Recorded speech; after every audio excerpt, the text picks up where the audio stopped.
What is going on, guys? Jim here at a video today, and I'm very excited to start this new series off on the new year of January 1st. Obviously, this is a brand new series to start off 2023, a ranked boss fight list from the highly acclaimed series. We're starting off with Arkham City, from easy to hardest, the main boss fights only. So this is a top 5 list initially. So before we get started today's video, guys, definitely consider hitting that subscribe button, like this video, comment down below which of these boss fights was hardest for you if you've played this game, and let's just get started with today's video. Number 5. Solomon Grundy with Penguin. So after a brief encounter with the Penguin, as you see here, you need to use the disruptor to stop Penguin from using Mr. Freeze's gun.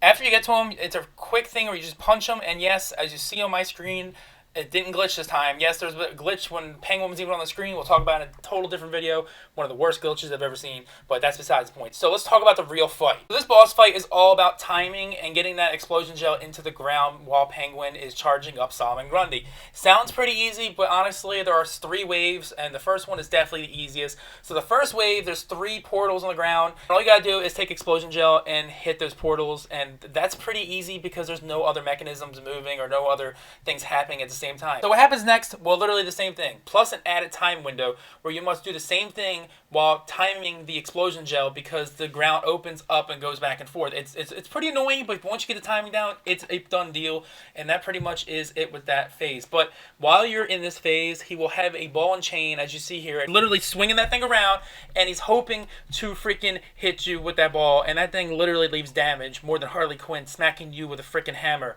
Like, this is insane. This move can really deal a lot of damage. But if you can time it, you'll be fine. The second phase is over. Phase 3. This is easily the toughest part of the fight. Taking Mr. Grundy out of the equation, it's time to see what the final part Penguin has in store for Batman. And it's annoying. The only thing different about this phase is electricity comes out of each part of the portal. So pretty much you do not want to hit the electricity, and you want to make sure you have it when it's open. Just time it like you did for the other parts, and you'll definitely succeed against Mr. Solomon Grundy. Watch out for Solomon Grundy's electric shock waves and all kinds of other stuff he does. Mr. Solomon Grundy is now over. You punch him, punch, and he's gone. You pretty much just take him out of the equation, but there's something else. The last part of this fight is pretty simple. You pretty much have to dodge the Penguin while he's shooting a rocket launcher like he thinks it's Battlefield or Call of Duty. Dodge to get to him, and you just beat him down, and it's over. It's pretty much, it's it. That's all there is to Solomon Grundy. Number 4, Clayface. Now, this fight is very confusing at first, from Joker to Clayface. So now we know that Clayface was the one that was doing all that stuff, and honestly, Joker was just around the arena calling the shots. So yes, Clayface is one of the most underrated villains in the Batman series, the animated series, and this fight is very much better version of the Gotham Knights one, which we pretty much see as another bullet sponge fight in the game, but it's one of the highlights of Gotham Knights. But back to this game, this fight is very, very unique in its Arkham City setting. So time to get that freeze blaster out, because this fight will only be revolving around the freeze blaster and pretty much dodging. So the first phase, you pretty much have to dodge his swinging clay hands. Don't forget to mention his clay ball rolls like a bowling ball of clay across the screen. That is very devastating as well. Keep quick throwing those ice clusters at him over and over again to stun Clayface. Since he's weak to this move, keep doing this. The ice throws like throwing snowballs like it's a snowball fight in the early 2000s, and have the sword to chop Clayface in half. And here comes wave 2,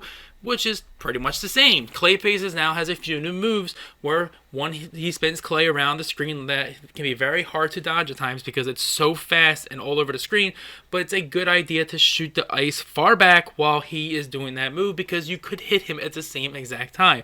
His other move is a hammer Hulk smash type of move where he smashes his clay hands together, and this can deal some significant damage if caught in his clay hairs. Crosshairs, all joking aside, Crosshairs keep knocking his health down to 0, and wave 3 is about to happen. Don't forget to mention his clay ball rolls like a bowling ball of clay across the screen. That is very devastating as well. Wave 3, is it the same? No. Joker said enough is enough, and this fight won't end here. Change the scenery time, and while yeah, the first 2 waves were in the same room, it's now time to move on to an area that's a little bit different. And is it different? Oh yeah, it's totally different. You're underground in some sort of lab. This time, it's much more about the traditional waves to enemies while shooting ice clusters at Clayface once the enemies are down. So pretty much you take out all the enemies and then there will be a window of opportunity to get Clayface and continue and rinse and repeat that same pattern by taking out the enemies and shooting Clayface with the ice, and this fight will be pretty much over. While killing these enemies, it opens the opportunity to hit Clayface pretty much and when he's stunned. Number 3, Rachelle Ghoul. This is easily one of the most unique and original fights in the entire series. This reminds me sort of the Kingdom Hearts Agrabah location in Kingdom Hearts 2 when you return there later in the game, but this time instead of with the magic carpet like in Aladdin's world, you're actually using a glide. You're just gliding across and trying to follow Rachelle Ghoul, which is a lot more trickier. So the fight starts out with a brief talk with Talia Ghul, the daughter of Rachelle Ghoul and also the love of Batman. So you are put into this nightmarish world where you are fighting waves of the League of Assassins, and Rachelle Ghoul is one of those assassins. So after the part where you find which enemy is Rachelle Ghoul and fight the enemies around him, you will now be introduced to the second part, which is very similar to the Solomon Grundy and Clayface fight. So once Rachelle Ghoul is angry and starts turning into a possessed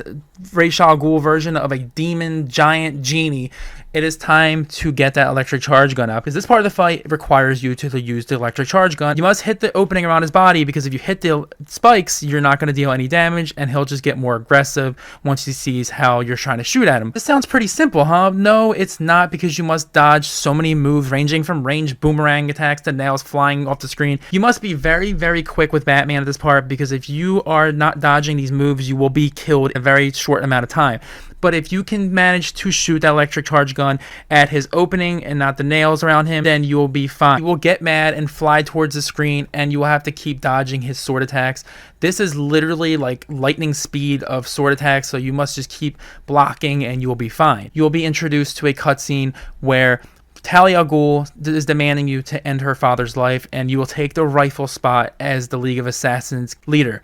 But Batman doesn't kill and rejects the request, and guess what happens? Wave 2 happens. Batman, if you would have just killed Rachelle Ghoul here, you could have just sent him back to the Lazarus Pit and had him just come back. But no, you made things a little difficult, but that makes the game more fun, right? Because Batman doesn't kill. Wave 2 happens. This time you must fight the enemies and him at the same time, just like before, but this time with a more aggressive approach. This seems longer because once you find the Rachelle Ghoul, it's not over. You must keep fighting the enemies until the end, and it literally has Rachelle Ghoul very, very much more aggressive this time.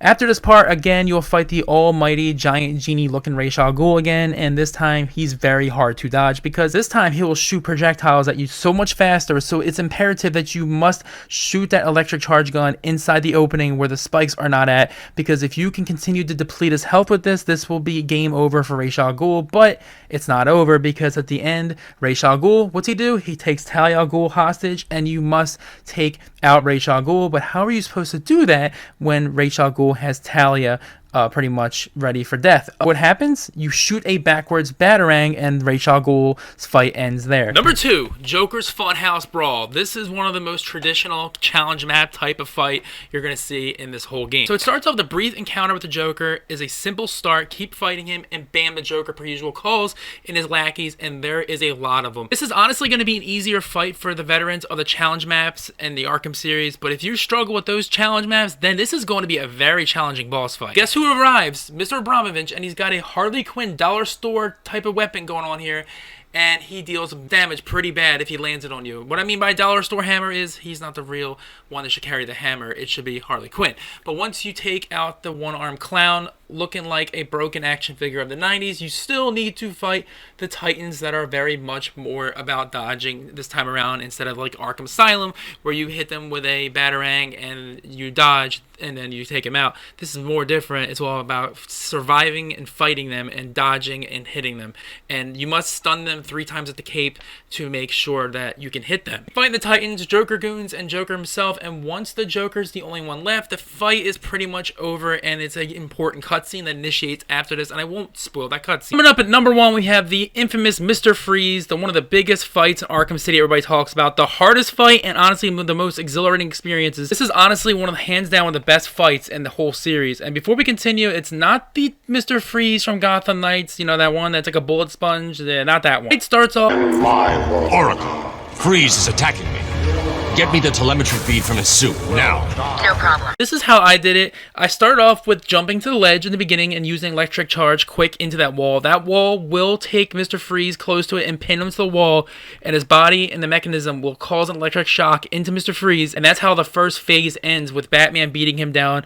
And yes, his health bar barely went down, as you can see. I recommend electric charge for the first phase. After every single phase with Mr. Freeze, you need to make sure you run for your life and get out of the way, because he will unleash a Roxas combo on you. Yes, it's a Kingdom Hearts reference. This one is simple. Just get behind Mr. Freeze, like pull an Agent 47 and just freaking do a stealth attack on him, and that will bring him to another beatdown, and more of this health will be gone. So traditional stealth I recommend for the second phase. Now it's time to try a new move on Mr. Freeze. Wait until he gets close again and just simply do a glide attack from any distance. Like, if the button icon shows it, do it, because that is a move and it will count as long as you haven't done this move yet. Which, the way I'm showing each of the phases, this move hasn't been used yet, and his health will go down a little bit more. So now it's time for the fourth phase, and it's time to unleash a fourth move, and this is a perfect opportunity to take out the disruptor that you went through hell to get, and now that will jam Mr. Freeze's gun when he gets close, and this will count as a fourth move. Yes, the disruptor will cause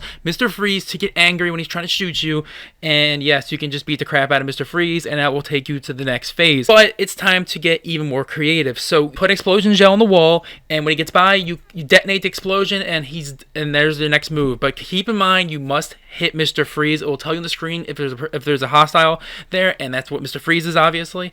And you just take him out there, and bam. But if you miss it, this can cause a great deal of problems where Mr. Freeze will come at you with so many different moves, and that can really just kill you in one shot. Now it's time to get really creative and get in one of the grates and hope Mr. Freeze is nearby, because if he is not nearby, or he can spot you with his freaking vision, you are in serious trouble. There will show a red marker over the grates, and that is a bad sign for you if you get hit by that. But if he doesn't see you in the grate, it's time to just get out of the grate, push the button that tells you, and bam, Mr. Freeze is done for the sixth move. For every phase, it's very important to back out and get away from Mr. Freeze and not wait there till he comes back, because you're not going to make it.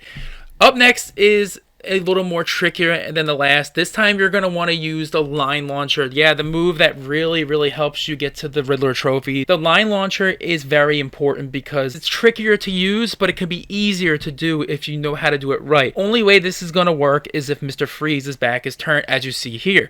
While his back is turned, use the line launcher, bam, take Mr. Freeze out, and that is not it yet, because there is one more step. One more step, time to simply just drop on Mr. Freeze from above a ledge. Listen to this. Just drop down off the ledge, and bam, you get another move on him, and he's done.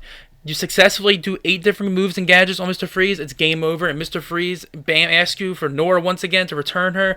Like, nothing happened during the fight, but Mr. Freeze will do anything to bring Nora back, because it's Mr. Freeze. Alright guys, that is it for today's video. I hope you enjoyed this new type of video on the channel, a ranked boss fight list of a certain video game. Stay tuned, I'll be doing other games like Kingdom Hearts and so many more games. I'll be doing polls to see what you guys want to see, and it's all because of you guys why this channel is doing so well. Thank you so much for the support, and we are literally trailing towards 700 subscribers in just under 2 months. This is insane.